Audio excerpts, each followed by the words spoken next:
libertad de América Latina aún guarda muchos secretos. ¿Hubo un único cerebro ejecutor detrás de las ansias libertadoras de todo el continente? ¿Se ejecutó un plan que había delineado un masón inglés para extender el poder británico en América? Los héroes del continente tuvieron que moverse sigilosamente, conspirando, buscando aliados y tomando decisiones que no todos podían llegar a comprender. ¿Cuánto tuvo que ver la masonería en este proceso?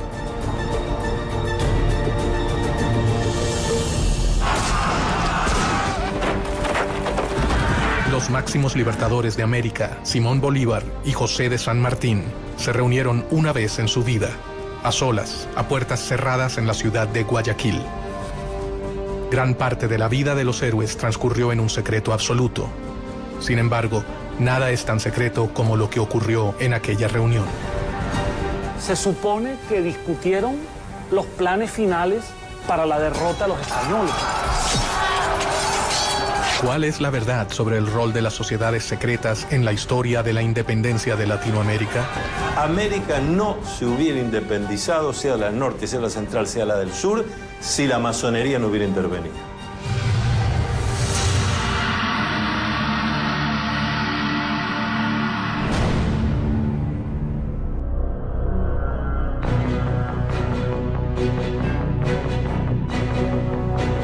A lo largo de la historia, las sociedades secretas han manejado planes y alianzas ocultas para llevar a cabo sus objetivos. Archivos y documentos revelan una historia paralela al relato tradicional de la emancipación de América. Sospechosamente, estas sociedades nacieron en Inglaterra, el reino que con más énfasis reclamaba mayor participación en América. Inglaterra veía a América como una oportunidad para expandir sus colonias. La monarquía española tenía un monopolio comercial con sus colonias en América y no permitía comercio directo de sus colonias con ninguna otra monarquía ni con ningún otro imperio. ¿Las acciones masónicas buscaron reparar el reclamo inglés frente a España o fue una simple casualidad? Gran Bretaña tenía un problema muy serio porque nosotros éramos consumidores, pero que no podíamos consumir si no fuera a través del contrabando.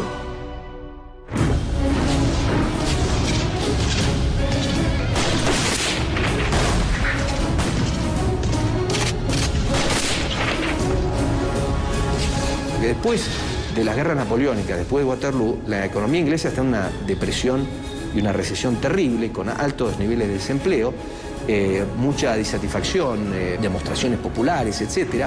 Y la industria está como parada. Entonces, para Inglaterra, los puertos de las colonias españolas son extremadamente importantes.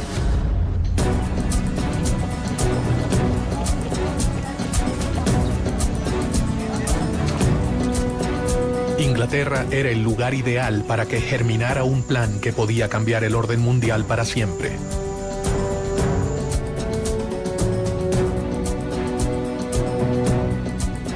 En este contexto, un venezolano conspiró contra el orden establecido: Francisco de Miranda.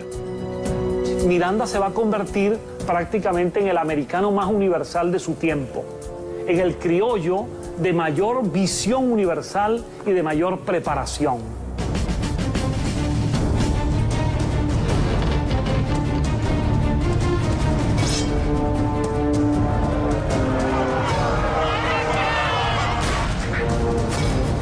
Tras haber vivido la independencia de los Estados Unidos y la Revolución Francesa, Miranda desarrolló una obsesión: que América Latina siguiera el mismo camino de emancipación.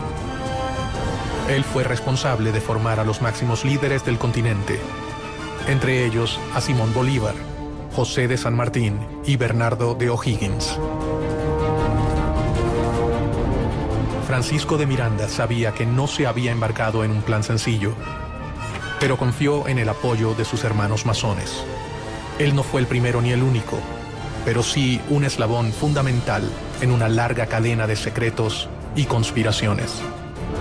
Si existió un gran plan masónico, como el que decía Barruel respecto a la Revolución Francesa, es difícil decir que había un gran plan masónico. Lo que sí había era que había muchos masones que adherían a los ideales de la Revolución Francesa y que querían traer esos ideales a América.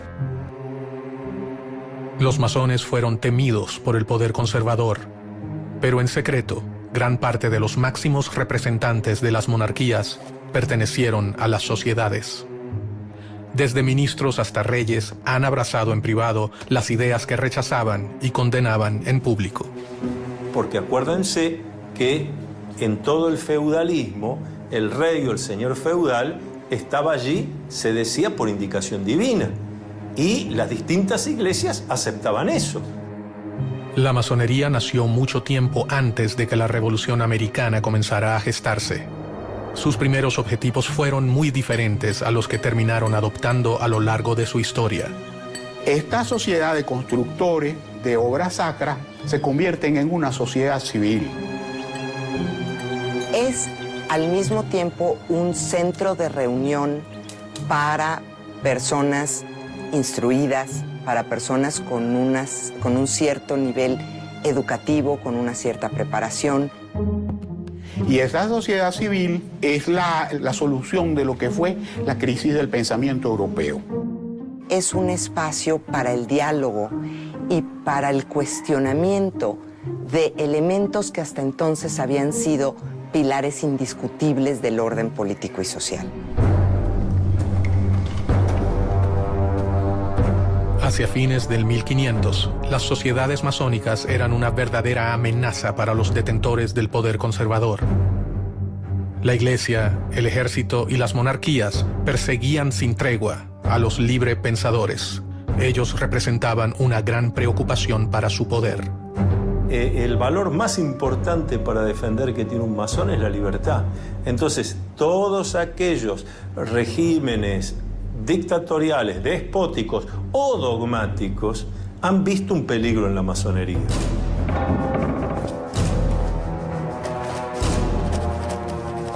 Clandestinamente, sin revelar sus verdaderas intenciones, los masones comenzaron a escalar posiciones en las estructuras tradicionales de poder.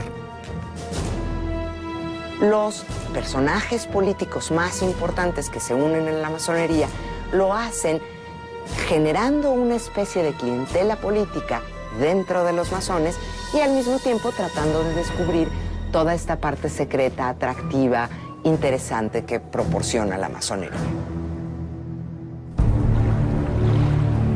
Fue en Inglaterra en donde las logias comenzaron a afianzarse en el poder, de la mano del rey Guillermo III.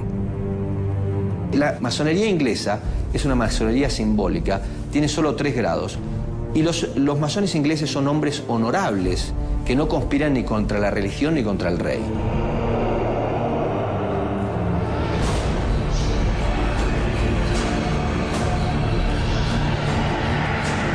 Gracias al impulso de Guillermo III, la Gran Logia Inglesa se creó en Londres en 1717. Ella sería fundamental para el resto de las sociedades. A partir de la Gran Logia Unida de Inglaterra aparece el libre y aceptado masón. Es decir, es el que se inicia en la orden, pero que ya no se va a ocupar de las construcciones externas, sino de una construcción interna, una construcción espiritual e intelectual. El poder de reclutamiento llegaría a niveles que los masones jamás habrían soñado. El rey inglés Guillermo III, fascinado por las nuevas ideas, se acercó personalmente a las sociedades masónicas y secretamente se unió a ellas. Se ha hecho mucha especulación sobre la condición masónica del rey. Realmente esa misma condición que de oficio, de gremio artesanal que tenía la masonería operativa, se lleva al campo profesional de los ejércitos.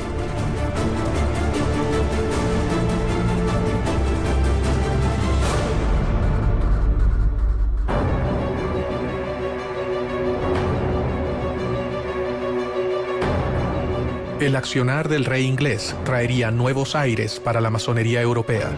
Se fundan logias en países como Irlanda, Escocia, Francia y Alemania. En 1726, la Gran Logia Inglesa abrió una sucursal en Gibraltar y en 1728 en Madrid y en Portugal. y al año siguiente en París. Pero la fascinación por las nuevas ideas no quedaría relegada a la corona británica. Años antes del comienzo de las luchas libertadoras en América, un hombre en la corte de España leyó una realidad de una manera totalmente innovadora y comenzó a idear planes para cambiar al mundo. Pedro Pablo Abarca de Bolea, el conde de Aranda.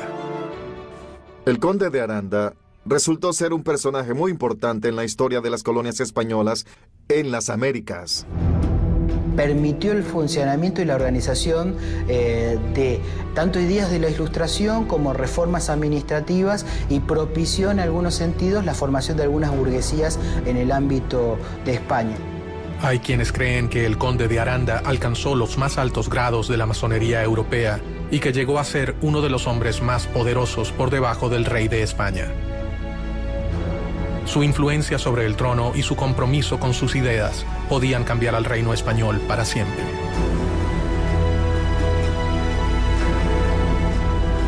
Con su consejo, es probable que hasta el propio rey Carlos III haya formado parte de la masonería española. Carlos III es el monarca que decide implantar lo que se conoce en la historia española como las reformas borbónicas. Las reformas que impulsó Carlos III afectaron a las colonias en cuanto a su administración, a la división geográfica y al rol que cumplía la Iglesia en aquella época. Una de las principales reformas borbónicas es limitar el poder de la Iglesia Católica en los territorios americanos y en la misma península. Si realmente existió un plan para que Inglaterra ganara ventaja en América, con la masonería implantada en la corte española, este acababa de comenzar.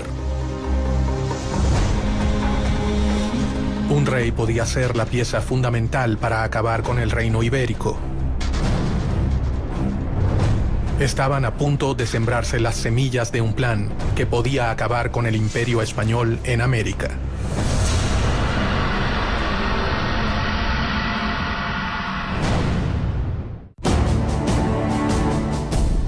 La masonería es una de las redes de sociedades secretas más importantes de la historia. Su organización cambió el rumbo de las relaciones entre América y Europa. Los grandes líderes de la independencia americana eran masones.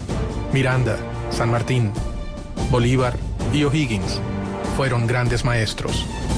¿Qué intereses se ocultaban detrás de los planes masónicos? ¿Quiénes se beneficiaban?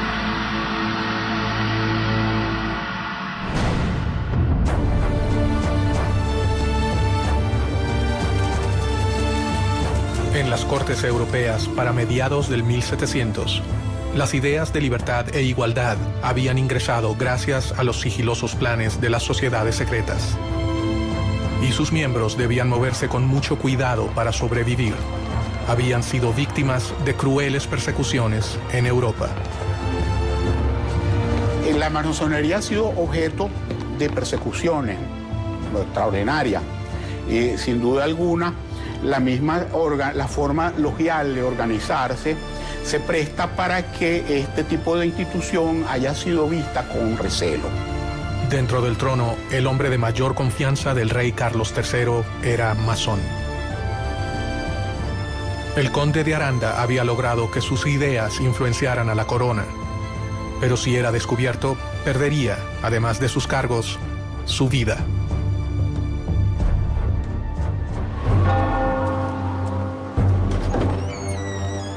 Obviamente que todo aquel que no respetaba los dogmas de la Iglesia Católica, Apostólica y Romana era objeto de persecución por la Inquisición. La Iglesia tenía para los masones, eso eran las mismas causas de herejía o la podría ser hasta la hoguera. Ningún masón podía violar los secretos de la orden, y cualquier desliz podría finalizar en la muerte. En masonería existe un juramento de conservar el secreto.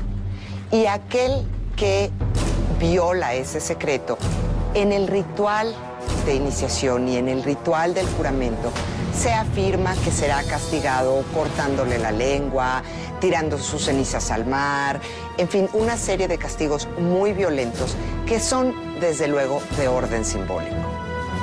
El objetivo de esta enorme cadena de secretos no era proteger a la persona, sino al cargo que esa persona había conseguido para la orden.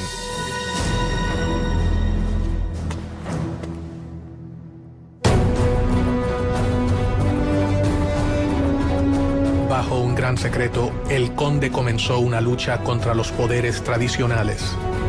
Todo hombre de poder tiene sus enemigos y el conde de Aranda no era la excepción. Tenía tantos enemigos dentro de la corte como por ejemplo Manuel de Godoy, quien terminó ocupando su lugar, y enemigos obviamente en el exterior y dentro de la iglesia. En medio de aquellos cambios, comenzó a firmar resoluciones que atacaban directamente a su enemigo más poderoso, la iglesia. Una de las principales reformas borbónicas es limitar el poder de la Iglesia Católica en los territorios americanos y en la misma península. Por consiguiente, el conde de Aranda y muchos otros miembros de la corte y el rey Carlos III deciden hacer una serie de reformas como expulsar a los jesuitas de España y expulsar a los jesuitas de los territorios americanos españoles, de las colonias españolas, para limitar el poder de la Iglesia Católica. América era un lugar lejano y complejo. Allí se mezclaban los poderes otorgados a los virreyes con el poder de la Iglesia y las fuerzas extranjeras que buscaban beneficiarse, y los poderes que diferentes órdenes religiosas habían instaurado en el nuevo continente, especialmente los jesuitas. Ellos habían fundado ciudades, misiones y universidades, un gran ejército que respondería ante la voz de los seguidores de San Ignacio de Loyola. Aranda era un tipo brillante y él sabía, estaba consciente de las dificultades que implicaba gobernar territorios tan vastos como eran los territorios americanos y tan diversos desde la península. El conde de Aranda debía debilitar a sus oponentes si quería reducir el riesgo que corrían las logias. Y comenzó a pergeñar un plan secreto. Piensa que la mejor opción es dividir a América en 3 reinos independientes, gobernados por un miembro de la familia reinante, de preferencia por un hijo del rey, e implantar estos reinos independientes con una relación directa con España. Esto era para tener una relación más fluida con respecto al comercio y para que las decisiones no tardaran meses en llegar, o inclusive años. ¿Cuáles eran los verdaderos planes de Aranda? ¿Fortalecer a un imperio español o liberar a América para que pudiera comerciar libremente con Inglaterra? Los principales agentes de la época eran ingleses o franceses. Por tanto, aprovecharse de la posición de poder a fin de alcanzar el objetivo no era para nada descabellado. Fueran cuales fueran las verdaderas intenciones del conde de Aranda, sus ideas tenían fuertes detractores. Debía minar el poder de sus adversarios para que sus planes pudieran concretarse.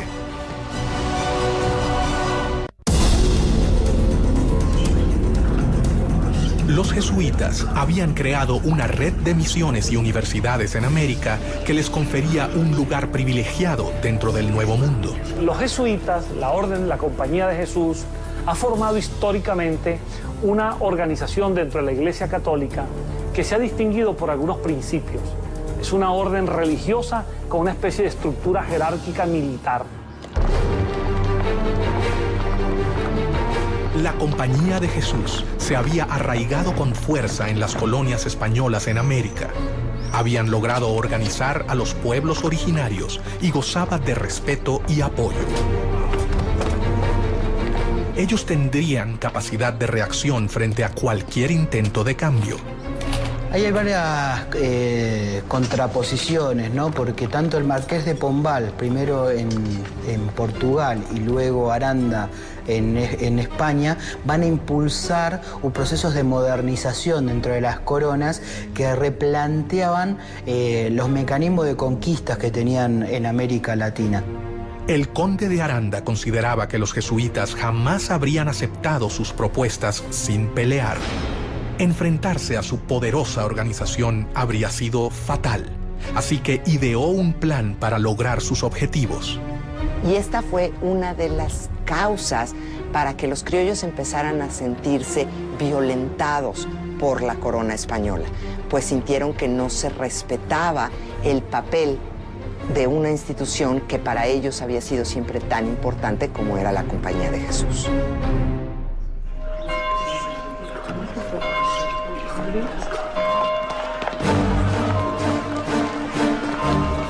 La expulsión de los jesuitas fue una de las obras masónicas más decisivas y mejor orquestadas de la historia.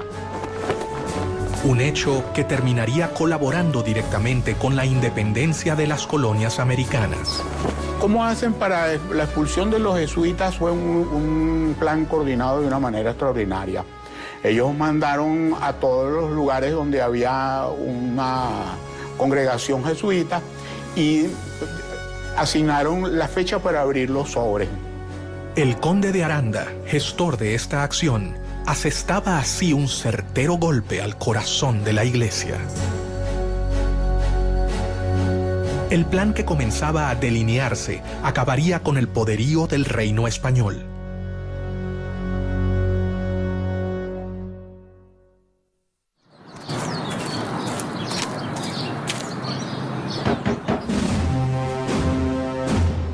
El decreto de Carlos III precisamente ordenaba que se abrieran los sobres ese día para que la operación no tuviera ningún tipo de resistencia. Al decreto de decir se abren los sobres, entonces esa era la gran noticia, y la gran noticia era que iban a ser expulsados de América todos los jesuitas. Pero en el momento que abrieron los sobres, esa fecha que se abrieron los sobres en toda América, en 24 horas estaban montados los jesuitas en los barcos y salían con destino al otro lado del Atlántico. Aranda había sentado las bases para terminar con las colonias españolas en América. Sin embargo, él nunca se imaginó que su plan se pudiera volver contra su propio reino. ¿O si lo sabía y todo fue un plan británico para poder obtener ventajas en las colonias americanas?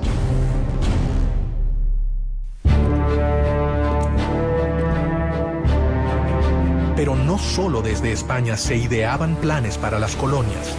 Inglaterra había enviado a sus posesiones en América a un importante masón que también tenía sus planes para el nuevo continente: Edward Trelawney. Él fue el gobernador británico de Jamaica entre 1738 y 1750 aproximadamente. A partir de 1739, en la isla de Jamaica, se instaló la primera filial de la Gran Logia de Inglaterra, una de las primeras al sur de Norteamérica. La masonería llegó a América desde fechas muy tempranas. Llegó primeramente a Estados Unidos. En 730 la trajo Benjamin Franklin a las 13 colonias americanas y se extendió bastante en las colonias norteamericanas. Posteriormente arribó a mediados del siglo XVIII a algunas de las colonias inglesas, especialmente a Jamaica. De la mano de muchos ingleses como Trelawney, las sociedades arribaron a América y desde allí dieron inicio a sus objetivos. La masonería estaba fortalecida en Inglaterra, así que Londres sería el lugar perfecto para ejecutar cualquier tipo de conspiración que los favoreciera. Inglaterra nunca ha tenido en política exterior razones idealistas. Inglaterra ha tenido siempre intereses. Después de la independencia de sus colonias americanas, Inglaterra ve necesaria la exploración de nuevos horizontes. Trelawney tenía un plan que elaboró detalladamente durante los 15 años que gobernó la isla. España debía compartir los beneficios de las colonias de América con la corona británica. Trelawney creía que España no tenía los derechos comerciales exclusivos con América. La situación del monopolio comercial de España era completamente injusta. Él manejaba dos opciones: un plan de conquista que resultaba costoso y prácticamente imposible, o impulsar la independencia para las colonias españolas. Muchas veces se olvida el tema de que no se podría haber hecho todo lo que se hizo sin el financiamiento necesario. Y ese financiamiento se acordó dentro de las logias. ¿Por qué un masón y agente del gobierno británico manejaba un plan tan similar a las logias españolas? ¿Casualidad? En cuestión de la masonería, suele preguntarse si había una casualidad con los planes de la masonería y los planes de Inglaterra. Pues la masonería era inglesa y era francesa.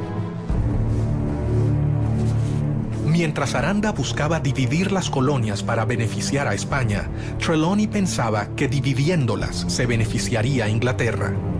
Es muy simple. Divide y vencerás. Si bien ninguno de ellos fue capaz de llevar a cabo su propósito, un grupo de hombres americanos, más de 50 años después, comenzarían a conspirar para que el plan se cumpla. El poder no está en un iluminado porque Dios así lo quiso, sino que el poder está en el pueblo porque Dios así lo quiso. Los miembros aceptaban las premisas y un puñado de hombres alcanzaba a saber toda la verdad. Pero, ¿cuál era esa verdad?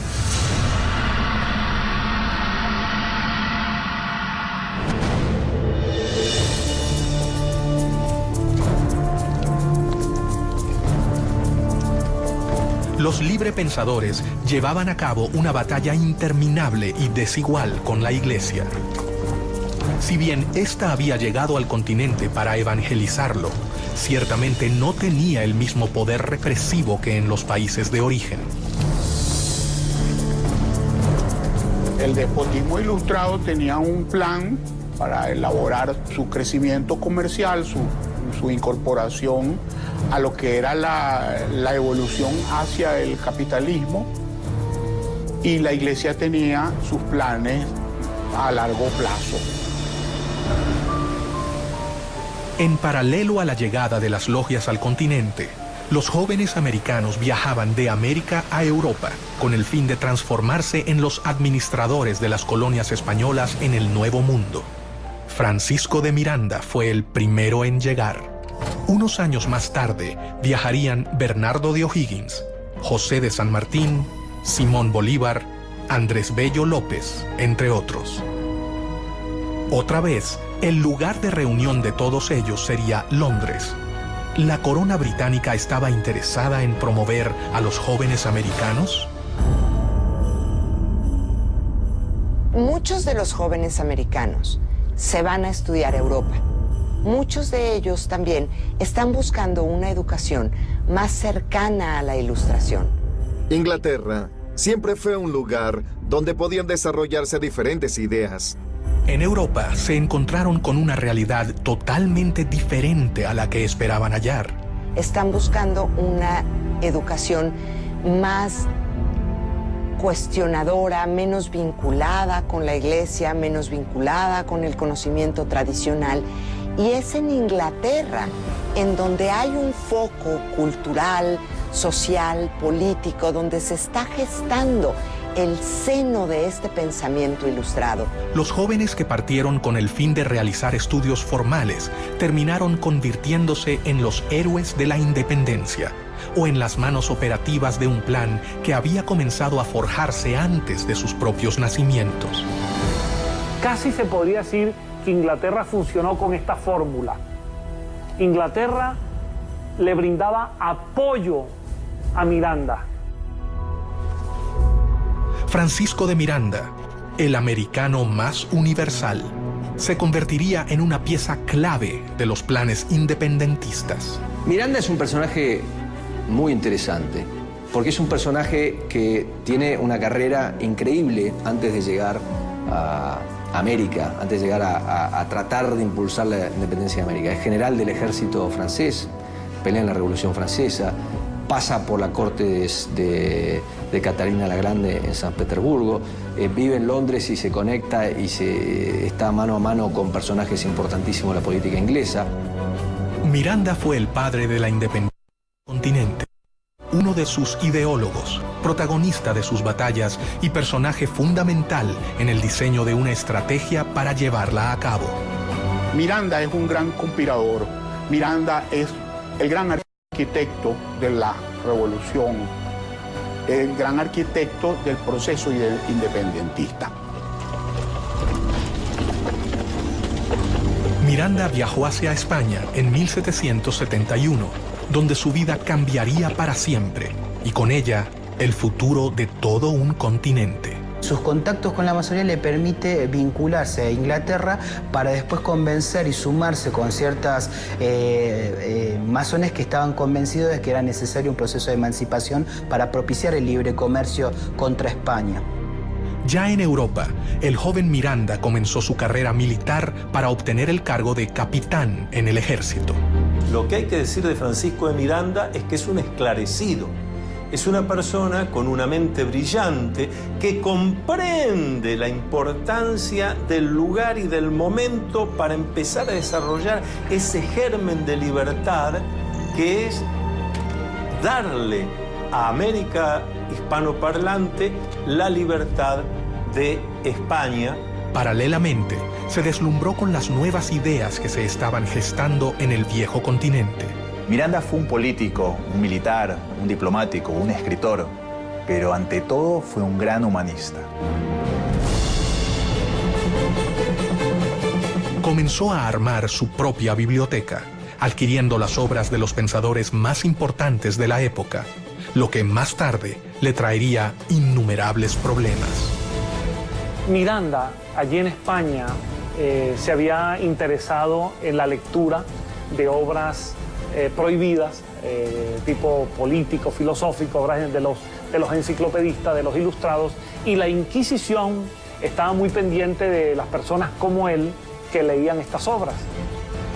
Poco a poco, Francisco de Miranda comenzó a forjarse un nombre, pero una acusación cambiaría el rumbo de su vida para siempre.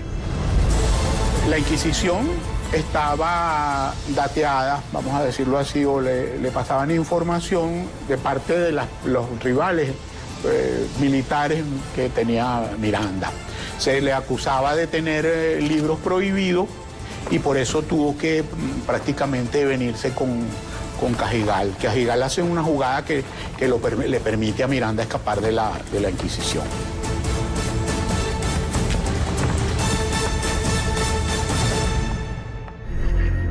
Y a partir de allí, Miranda es declarado prófugo de la justicia española, pasa a ser perseguido por España y obviamente, a medida que se van produciendo los acontecimientos, Miranda, cada vez la persecución de España es mayor. El 10 de julio de 1783 llega a los Estados Unidos. Ya se ha producido la declaración de la independencia, el hecho independentista de Estados Unidos, y Miranda se apasiona por ese proceso. Y Miranda va a viajar por distintas ciudades de los Estados Unidos, tratando de tomar contacto con esa realidad, con las causas que llevaron a la independencia, con la manera como los Estados Unidos de América se ha independizado de Inglaterra y sobre todo toma contacto con los ideales de los independentistas norteamericanos. En Estados Unidos, Miranda terminaría de comprender qué debía hacer. Había llegado al país que acababa de independizarse y allí conoció a los grandes protagonistas de la independencia. Especialmente trabó relación con George Washington. Tuvo entrevistas con líderes como Jefferson, Hamilton, Knox, es decir, con figuras muy importantes en la conducción del nuevo país independiente en Norteamérica. No se sabe exactamente dónde se inició el general Francisco de Miranda como masón. Algunos historiadores afirman que fue en 1774, en Madrid, y según el rito, York. Otros dicen que fue iniciado por el mismo George Washington en la Logia de Virginia. Muchos historiadores se preguntan cómo era posible que este joven, nacido en Caracas, de ascendencia isleña, canaria, que empezaba a ser perseguido por España, pudiese ser recibido en los Estados Unidos por el presidente de la nación y por los principales líderes de esa nación. De allí nace, entre muchos historiadores, la posibilidad de que Miranda en esa relación haya estado apoyado por la masonería. Su futuro comenzaba a dibujarse. El hombre que había servido al ejército español alrededor del mundo estaba por transformarse en la pieza clave para que perdieran sus colonias en América. Debajo de la mesa, alguien estaba poniendo en marcha los planes elaborados por el conde de Aranda y Trelawney, el viejo gobernador de Jamaica. La idea era separarse de España y de alguna manera seguir el modelo republicano que ya se había establecido en Estados Unidos. Miranda se ha convertido en masón, comenzando así a conocer las ideas más revolucionarias de la época. Ha vivido la independencia norteamericana de cerca, haciéndose eco de los ideales revolucionarios. Ha sido acusado por el país por el que arriesgó su vida y ahora mira hacia su continente. El futuro héroe de la revolución comenzó a desarrollar cada vez más sus planes para independizar a América, pero sabía que no podía hacerlo solo.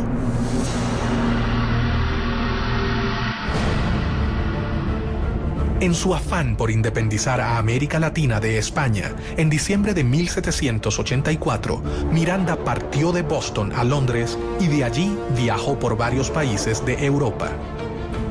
Su idea era conseguir el apoyo inglés para comenzar el proceso independentista de América Latina.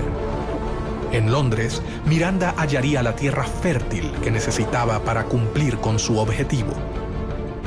Inglaterra había encontrado al hombre que finalmente los haría desembarcar en las colonias americanas.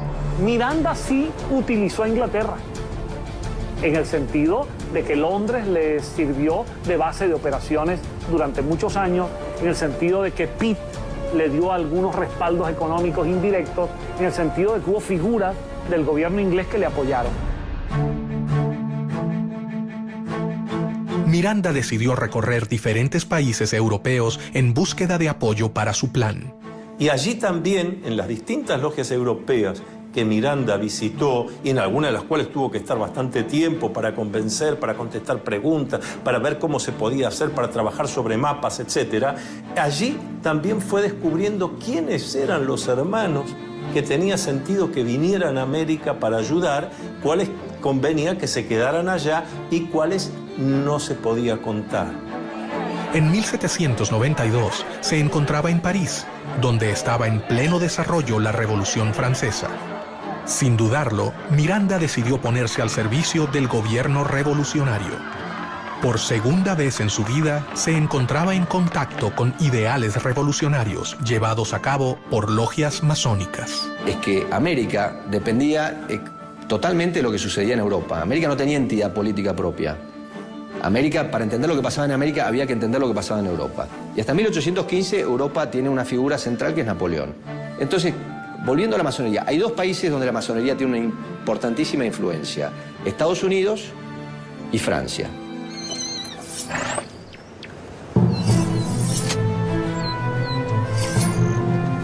La Asamblea Legislativa, el gobierno francés en la época, lo destinó a Bélgica y Holanda para defender a la Francia revolucionaria del ataque de los ejércitos absolutistas. En aquellas tierras demostró su talento como militar y su enorme valor por defender los ideales revolucionarios. Francisco de Miranda entra con un contrato de mariscal de campo.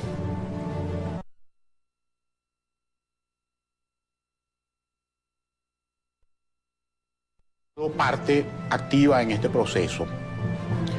Es muy interesante porque el sector al cual Miranda está vinculado es al de los girondinos, y en Caracas se le acusaba más tarde de jacobino.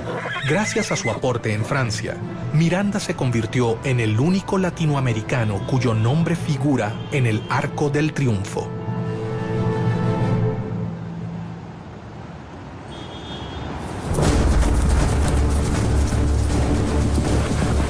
Miranda era un enemigo de España. Londres era su aliada. Allí sabían que él era la persona indicada para llevar a cabo el plan que desarrolló Edward Trelawney. Los británicos están desarrollando su mercado. Los británicos se están convirtiendo en dueños de los mares. Por supuesto que les interesa, como dicen en buen criollo, en lenguaje popular, serrucharle el piso a su principal rival, que es España. Entonces esas coincidencias van a encontrarse a lo largo del camino. Desde el siglo XVI, Inglaterra ha estado esperando la oportunidad de poder inmiscuirse en la vida de las colonias y todo hacía creer que estaban a punto de lograrlo. Durante su estadía en Londres, en 1797, Miranda fundó la Sociedad Patriótica Revolucionaria, Gran Reunión Americana, también conocida como Los Caballeros Racionales, de la que fue gran maestro. Esta Gran Reunión Americana fue fundada por Francisco de Miranda, un venezolano, y que la fundó con el apoyo de la Gran Logia de Londres. Era una organización de corte estrictamente política que tenía como objetivo lograr las independencias de los dominios españoles en América. Entonces, toda esta narrativa de alguna manera vincula a Inglaterra con la independencia de las colonias españolas. La logia se reunía en su propia casa en Grafton Street 27. Allí comenzó a congregar a los jóvenes americanos que llegaban a Europa. Miranda había tejido una red epistolaria. Bueno, el trabajo de Francisco de Miranda es el trabajo de alguien que se empeña en difundir y difundir como se hacía en aquella época, escribiendo cartas, dando conferencias a muy pocos, hablando cara a cara con unos y con otros, porque no había medios de difusión masiva. En estas reuniones comienza a preparar su plan más oculto. Estaba dispuesto a ofrecer su vida por la libertad de su continente y pensaba que un gran número de americanos seguirá su camino. La masonería le había enseñado el modo más seguro y efectivo de que sus planes llegaran a concretarse. La Gran Reunión Americana fue la simiente de una serie de agrupaciones que se establecieron por toda España, después en Sudamérica, en Nueva España e incluso en Estados Unidos y en Londres. En su propia casa, Miranda comenzó a seleccionar a los jóvenes que participarían de su logia. Lo que Miranda organiza en Londres es una reunión de hombres que se instruían, generalmente eran hispanoamericanos o españoles, que eran instruidos por Miranda exactamente en la causa de la independencia de América. Cada uno de ellos llegó de los puntos más remotos de América. Sus exigencias eran grandes y esperaba que solo los jóvenes valerosos lo aceptaran. Los candidatos a iniciarse en la masonería, por lo general, son personas que viven en un lugar y que pueden asistir a las tenidas regularmente durante un tiempo indefinido. A diferencia del conde de Aranda, Miranda contaba entre sus tropas con una gran cantidad de jesuitas, alrededor de 300. Durante el proceso de la independencia de Hispanoamérica, numerosos jesuitas participaron activamente en favor de la causa independentista, a diferencia del clero tradicional español que, en líneas generales, reflejaba los intereses de la monarquía. Él intercedió directamente ante el ministro William Pitt para que fueran benévolos con ellos. Cuando algunos jesuitas fueron capturados dentro de los conflictos entre Inglaterra y España, algunos de sus jesuitas eran mirandinos, eran favorables a la causa de Miranda, y Miranda intervino ante Pitt para que los liberara. Más rápidamente de lo que creían, los enemigos de España se unían. Increíblemente, el plan del conde de Aranda estaba por tomar forma, pero no se realizaría para proteger al reino.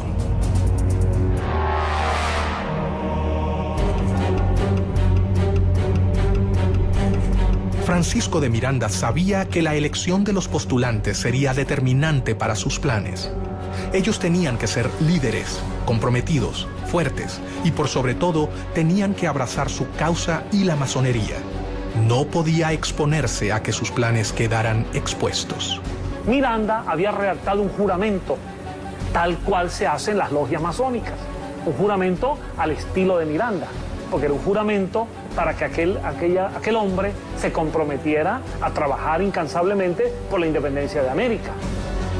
Mucho secreto, valor y constancia son la égida que os escudará de los brazos de los tiranos, decía Miranda a sus adeptos. No ha podido establecerse la fecha ni el lugar en los que Miranda se inició en la masonería, aunque no existen dudas de su condición de masón. Formaba parte así de logias internacionales. Su actuación dentro de las logias, su decisión de crearlas, se debía a un plan superior digitado por la Gran Logia Inglesa. ¿A quién respondía Miranda?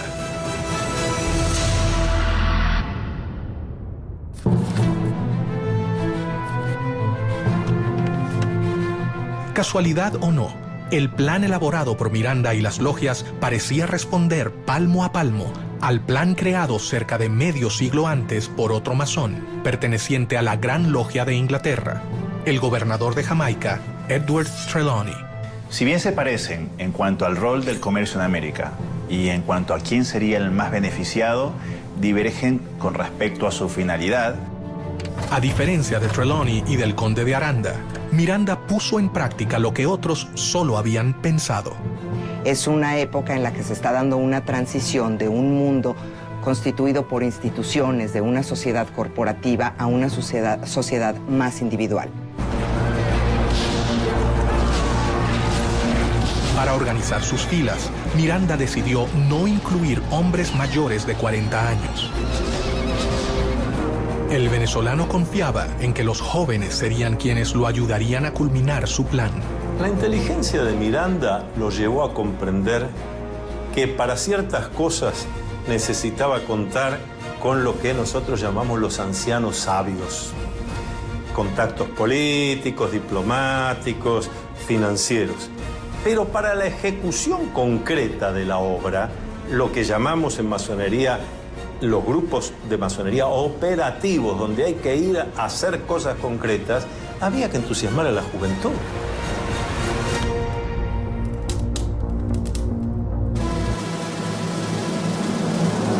Poco a poco, un plan se hacía evidente.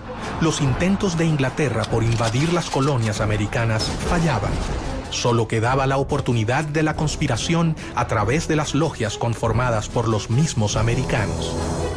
Recordemos que al mismo tiempo, Inglaterra siempre estaba intentando cualquier tipo de invasión de las colonias americanas. E Inglaterra poco a poco intentaba sustraer algunos territorios dentro de esa vasta expansión continental que era Hispanoamérica.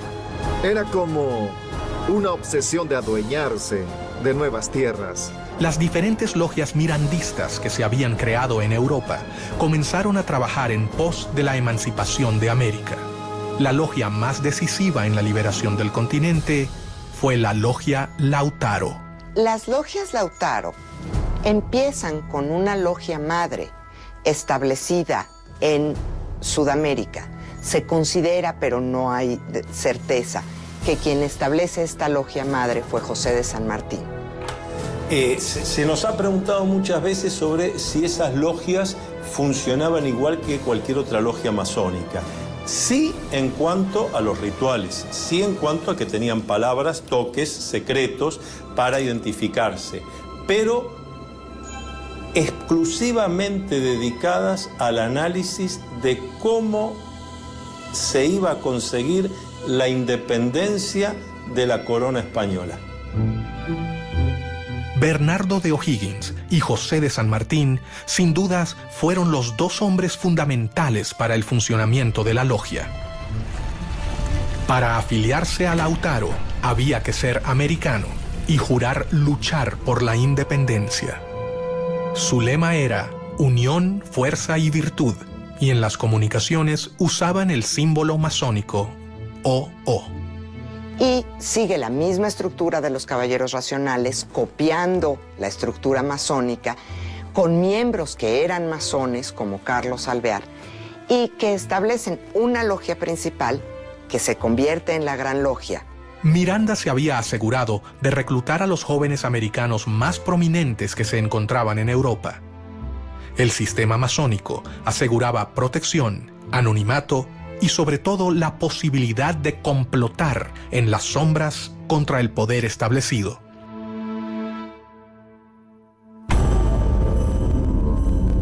Mientras que las logias se afianzaban en América, sus líderes debían tomar las precauciones necesarias para proteger a sus miembros.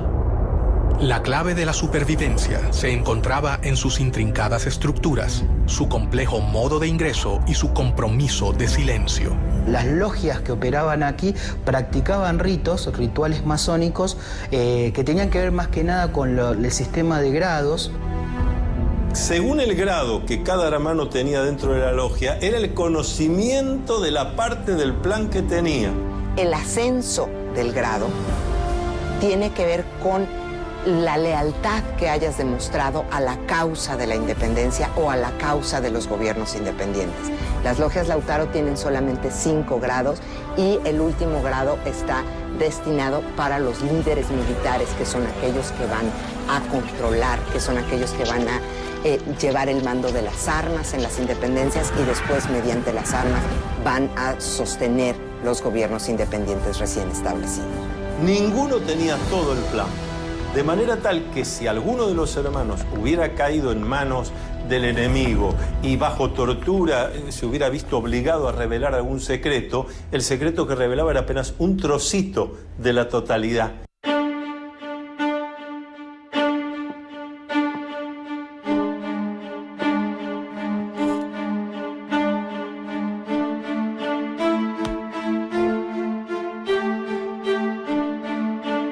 La iniciación es una serie de situaciones que va a atravesar el candidato donde se va a enfrentar con cosas que le dan miedo, porque el miedo está para ser enfrentado. La ceremonia variaba según la logia y esta se podría realizar en diferentes lugares, como por ejemplo recámaras, sótanos e inclusive cuartos oscuros, donde se realizaba la iniciación. Entonces siempre está acompañado por un hermano que en masonería llamamos el hermano experto. Es el que lo acompaña. No hace el trabajo por el candidato lo tendrá que hacer. Enfrentar sus miedos, sus dudas. Pero va a estar bien acompañado. Está desde el principio entre amigos, está bien cuidado.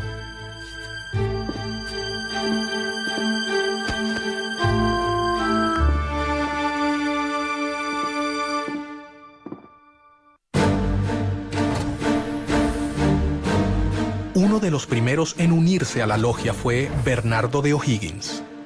O'Higgins era hijo natural de Ambrosio O'Higgins, virrey del Perú. José de San Martín, O'Higgins, Simón Bolívar y tantos otros masones han recibido la influencia de Miranda de una manera muy concreta, muy positiva, porque son los que después llevan a la práctica con las armas la posibilidad de lograr países democráticos en América. A los 15 años fue enviado a estudiar a Londres y allí conoció a Miranda. Miranda le inculca a O'Higgins, a través del diálogo, a través de la lectura, 2 cosas fundamentales: ideas de libertad y espíritu de lucha, para lo cual Miranda llega a convertirse en un completo maestro para O'Higgins. En 1801, Miranda le encomendó a O'Higgins que fundara una logia Lautaro de caballeros racionales en Cádiz. Hay 3 documentos importantes sobre la Sociedad de Caballeros Racionales y esos documentos de alguna manera nos dan algunas pautas de lo que pudo haber sido esta sociedad, qué vinculación tuvo con la masonería y qué vinculación tuvo con la logia Lautaro. Miranda le escribió un texto que concluía: «Leed este papel todos los días durante vuestra navegación y destruidlo enseguida.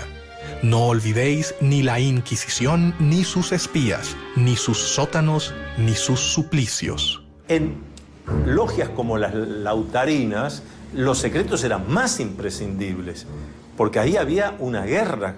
Entonces, en medio de una guerra había necesario los secretos, la inteligencia, la contrainteligencia.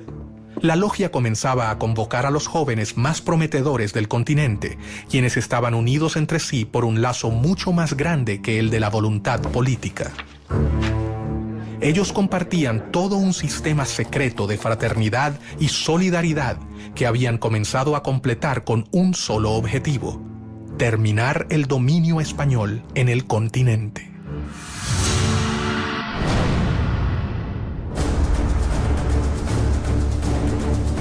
Rápidamente, O'Higgins se convirtió en una persona de confianza del gran ideólogo de la independencia latinoamericana. En una de las tertulias que solían compartir, Bernardo le narró la historia del cacique Lautaro. Miranda, inspirado en su vida, bautizó así su logia.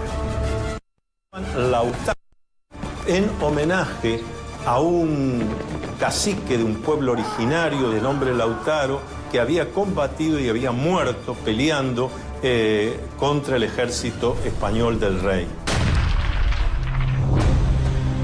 Entre los amigos de Miranda se encontraba su compatriota Juan Bolívar, el padre de Don Simón, a quien conocería en el primer viaje que éste realizó a Europa. Una relación compleja, no una relación fácil. Vamos a ubicarnos históricamente. Miranda nace en Caracas en 1750. Bolívar nace en Caracas en 1783. Cuando Bolívar está naciendo en Caracas, Miranda está en los Estados Unidos, concibiendo a sus 33 años toda la relación de conocimiento de la independencia de los Estados Unidos y proyectando su lucha independentista en América. De modo que la diferencia de 33 años es muy significativa para entender la relación entre estos dos gigantes de la independencia americana. Bolívar llegó a Cádiz en 1803 y rápidamente fue admitido en la sucursal de la Gran Logia Americana, la Sociedad de Caballeros Racionales. Mientras que sus seguidores comenzaban a prepararse en Europa, Miranda decidió intentar realizar la primera revolución. El objetivo sería su país natal, Venezuela.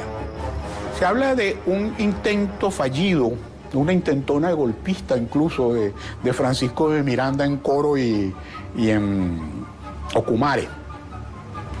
Esto es una historia muy interesante porque ahí hay un inicio de la independencia. Para ello, primero viajó a New York. En los Estados Unidos, él concibe una expedición con la cual invadir las costas venezolanas y él pensaba que desde allí se iba a incendiar la pradera, se iba a lograr que los pobladores lo vieran a él como un redentor, como un liberador, y a partir de allí se iba a producir un estallido de independencia en Venezuela y en el continente.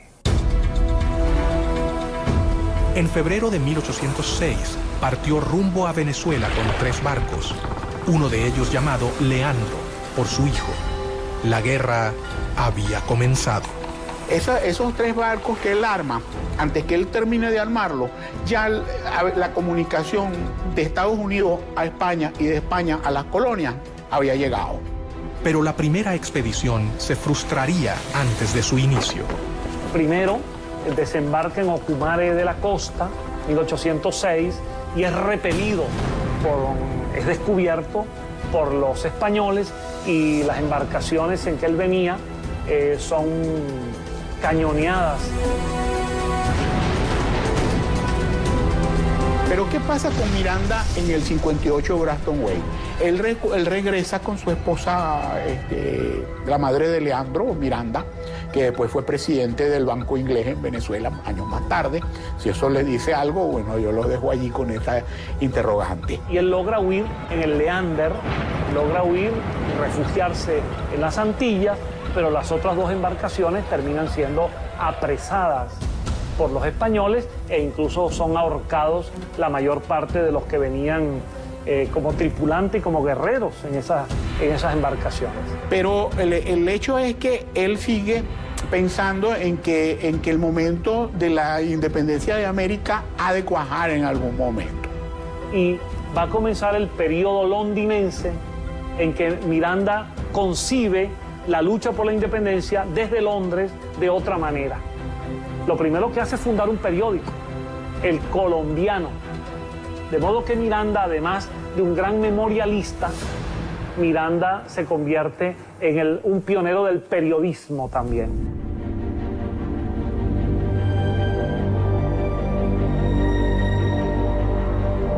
En 1806, Bolívar recibió el grado tercero, o maestro, en la logia simbólica London número 5 de Inglaterra.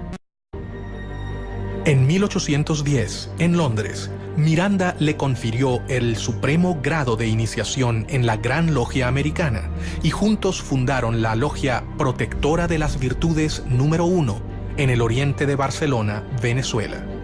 Bolívar estaba totalmente convencido de que todos debían dar su vida por la causa americana. Simón Bolívar también va a ser una figura clave en el proceso emancipatorio del norte y de hecho también después va a tener contraposiciones y discusiones con los masones porque va a terminar prohibiendo el funcionamiento de la masonería en Colombia, sabiendo que después también los masones podían conspirar contra él. Convencido de sus planes de liberación del continente y de que el complot secreto era la mejor manera de lograrlo, Miranda continuó reclutando miembros para su causa. Uno de ellos fue José de San Martín, gestor de la independencia de Argentina, Chile y Perú. San Martín llegó a Londres 10 años después de que partiera O'Higgins. Algunos historiadores señalan que el paso de San Martín por Inglaterra es muy significativo, porque es precisamente allí en donde él se reúne con intelectuales, con políticos, para discutir el tema de la independencia de las colonias. Durante la campaña había conocido a Lord Macduff, un noble escocés que lo introdujo en el mundo masón en general y en la causa americana impulsada por Miranda.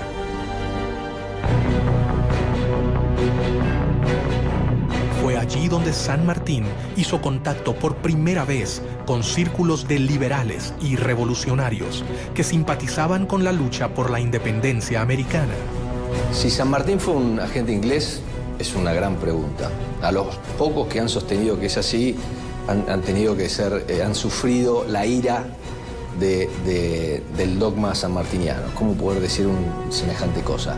El centro de difusión y reclutamiento continuaba siendo Londres. Allí, según algunas fuentes, San Martín se reunió con sus compatriotas Alvear y Zapiola.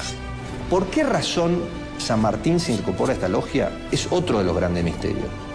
Se incorpora después de haber estado casi un año en los campamentos del ejército inglés en Portugal.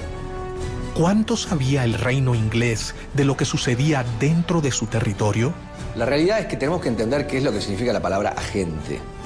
Lo que queda claro a cualquiera que lee la correspondencia diplomática y los archivos ingleses es que San Martín era un anglófilo.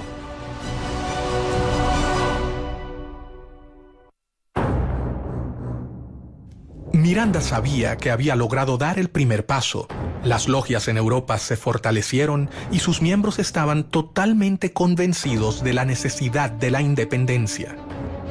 El siguiente paso era mucho más arriesgado. Se debían fundar filiales en el continente americano. Se establece una gran logia principal que se considera la logia madre y después se van estableciendo logias y grandes logias por todos los territorios sudamericanos y se vuelve la estructura en la que se apoyan estos líderes para atraer partidarios, para agrupar en esas logias a todos los que están buscando las independencias hispanoamericanas y una vez que se consiguen, para endoctrinar en los nuevos principios republicanos, liberales, a los que van a ser los líderes, los directores, los gobernadores de los nuevos países hispanoamericanos que se establecerán inmediatamente después de la consecución de las independencias. Miranda había logrado reclutar a los hombres más prometedores. Su plan estaba en marcha, pero el poder de España era superior a la resistencia que podían brindarle los futuros ejércitos revolucionarios. La realidad es que era una conspiración lo que querían los caballeros racionales, porque de alguna manera estaban conspirando contra el rey de España porque querían implantar en América la independencia y la Constitución. Y eso era anatema para el sistema monárquico. Los viajes de formación de los jóvenes latinoamericanos en Europa tocaban su fin.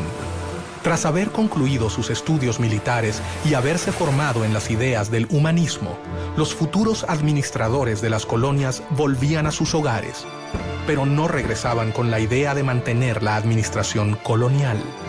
Ellos regresaban con un nuevo objetivo: liberar a sus tierras de España.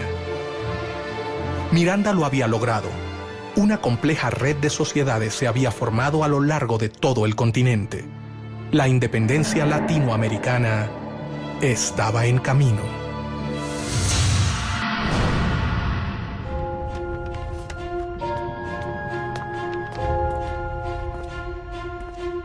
Mientras tanto, un hecho externo colaboraría con la causa: la llegada de Napoleón al trono de Francia y la instauración del Primer Imperio llevaron a Europa a una era de guerras, caos, alianzas y traiciones. Y entonces Napoleón tiene que desarrollar estrategias para atraerse adeptos en España. Y una de esas estrategias es utilizar a la masonería como herramienta. Hasta el momento en que ellos iban conquistando una ciudad, iban conformando logias y iban dejando sus cuadros masónicos como una suerte de control de la sociedad civil.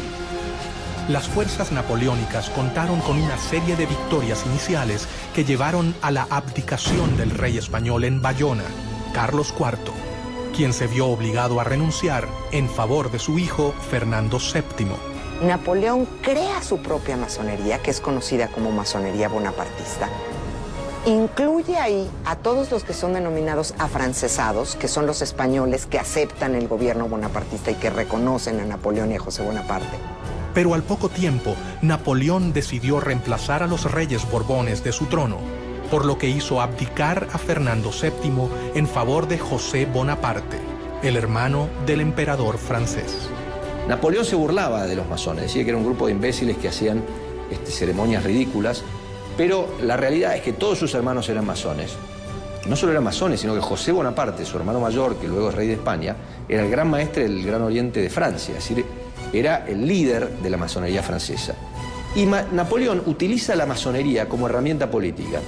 Y dentro de esas logias intenta difundir una serie de principios que hacen aparecer a su imperio como un imperio muy liberal, defensor de los derechos del hombre, defensor de los derechos del ciudadano, pero al mismo tiempo pues no deja de ser un imperio. Mientras Europa vivía convulsionada, las logias masónicas entendían que era el momento de actuar. Las sociedades americanas vieron con preocupación la invasión francesa sobre la madre patria. Entonces es en 1808 cuando se rompe la legitimidad y cuando la posibilidad de las independencias se presenta, porque el monarca que está ahí no es el monarca legítimo, no es el monarca reconocido.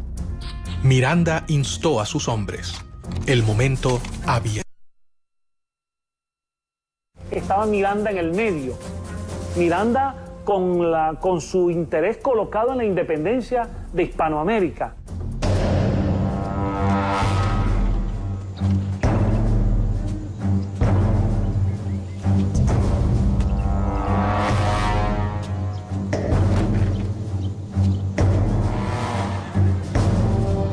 La primera logia masónica mexicana se creó en 1804, a principios de la lucha por la independencia en Ciudad de México, en la calle de las Ratas, número 8.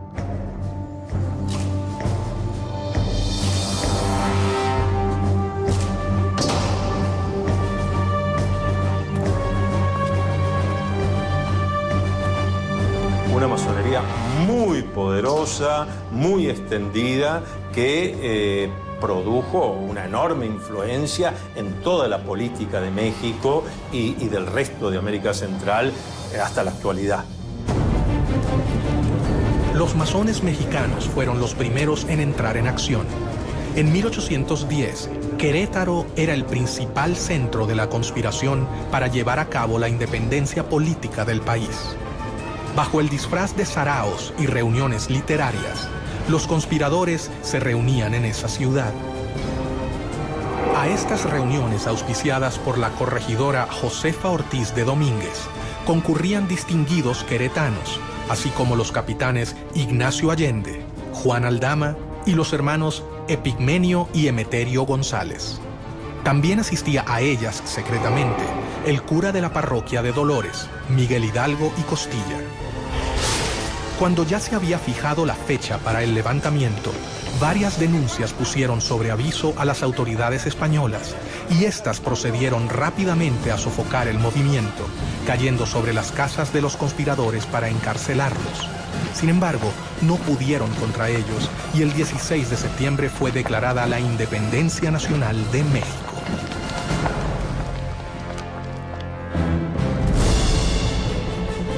Bolívar y Miranda se reunieron en Londres, dispuestos a no posponer más sus planes independentistas. De hecho, el joven Bolívar toma la iniciativa, no autorizada por la Junta de Caracas, de invitar a Miranda a volver a Caracas. Bolívar partió de Londres rumbo a La Guaira, donde llegó en diciembre de 1810. Pocos días después, también llegó a La Guaira Francisco de Miranda. Cuando Bolívar retorna a Caracas, Miranda, por discreción, toma una embarcación una semana después. Y Miranda llega a finales del año 1810 a Caracas, una semana después que Bolívar ha llegado. Miranda volvió a Venezuela a instancias de Bolívar, que había comenzado las guerras por la independencia. Los acontecimientos se precipitan en Caracas. El 5 de julio de 1811, el Congreso de Venezuela se firma el acta de la independencia, se declara entonces formalmente lo que ya casi venía desde el año anterior y se firma la independencia de Venezuela. Para ese acto de la independencia, Miranda es diputado y firma el acta de la independencia.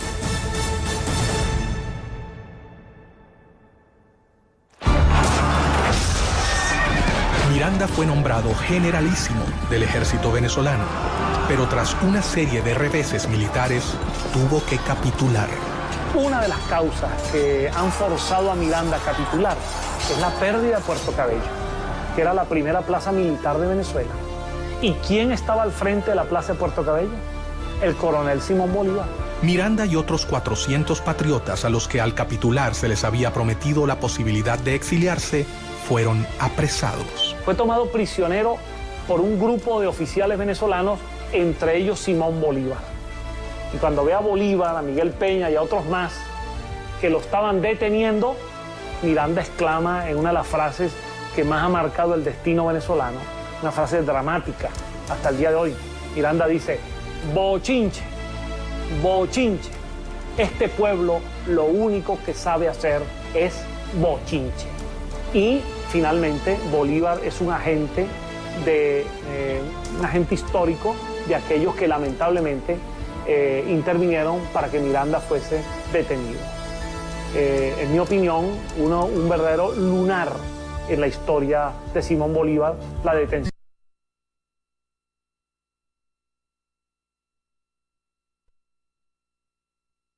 Hasta el momento eran confusos. El plan había sido preparado paciente y ordenadamente. Los masones no podían contar con un mejor contexto para ejecutar sus planes de independencia.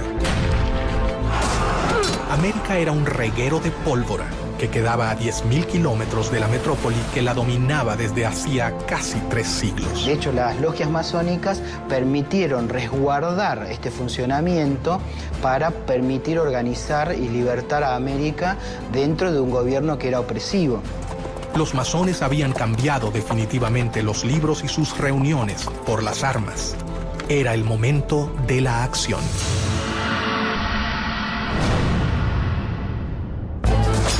Dos caudillos se destacan en los ejércitos libertadores, 2 discípulos de Francisco de Miranda, José de San Martín, quien desde el Río de la Plata sube hacia el norte, y Simón Bolívar, que lleva la revolución en sentido inverso, desde Venezuela.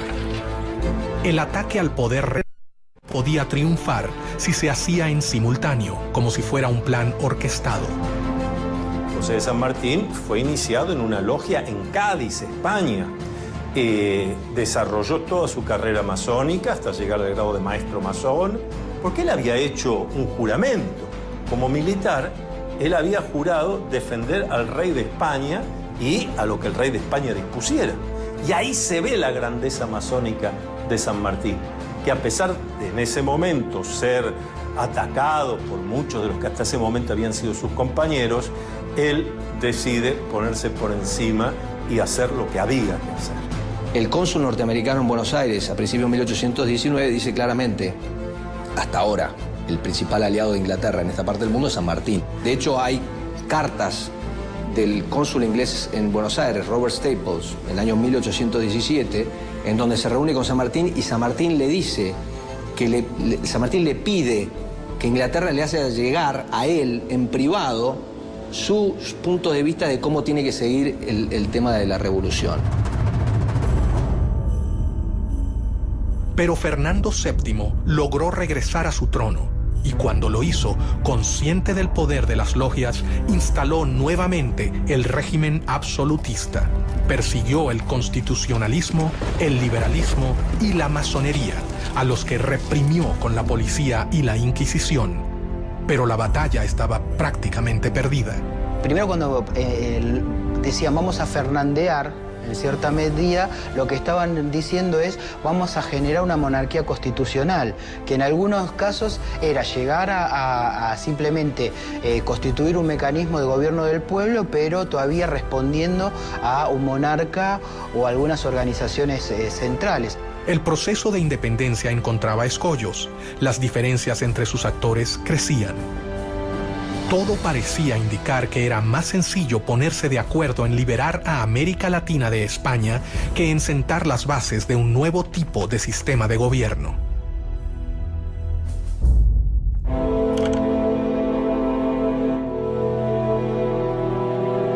Mientras sus hombres cumplían un sueño de más de 100 años de espera, Miranda fue trasladado a España y murió en una cárcel antes de que la emancipación finalizase. El venezolano murió solo, pero sus ideas ya parecían ser realidad.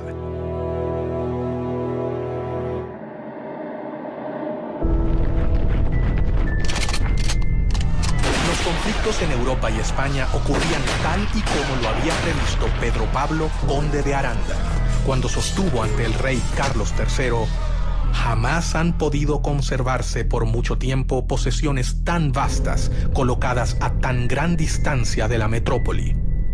Sin embargo, no se transformaban en reinos leales al imperio español. Todas estas diferencias marcan en cierta medida también algunos posicionamientos de intereses que tenían cada uno de los grupos, tanto regionales como de las alianzas estratégicas a nivel internacional que tienen cada uno de ellos.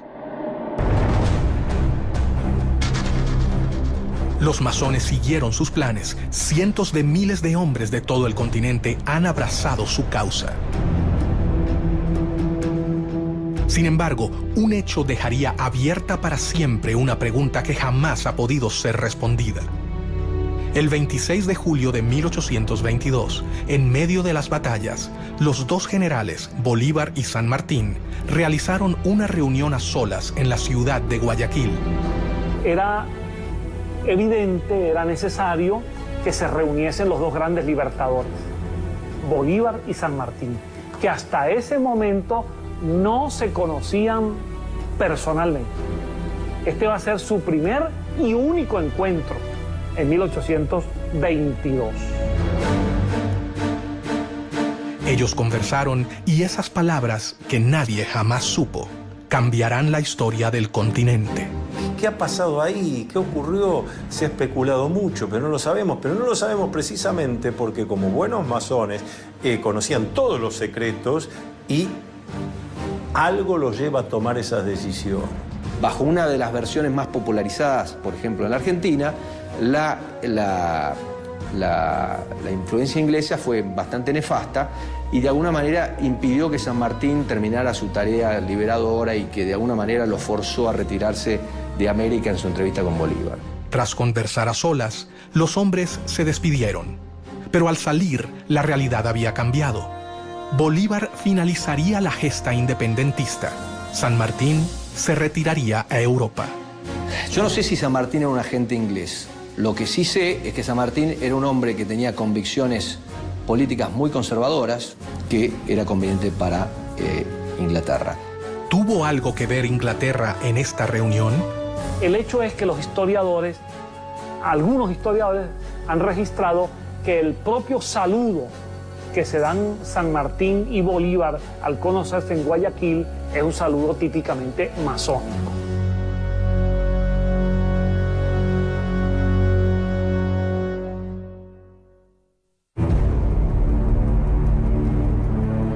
Nunca se sabrá hasta dónde Inglaterra colaboró con la independencia de América, pero sí es un hecho que los héroes de la emancipación supieron cómo canalizar los conflictos políticos de la época utilizándolos a su favor.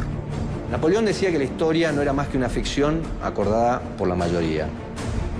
Muchas veces lo que sucede es que la historia que escuchamos no es la historia real, es la historia que queremos escuchar de alguna manera o que nos gustaría escuchar. Entonces, con la masonería siempre hay un tema, porque en la explicación o en la versión oficial de la historia de la Gran Reunión Americana, inevitablemente se vincula a la Gran Reunión Americana con Inglaterra y a Inglaterra, a su vez, con el proceso de la independencia.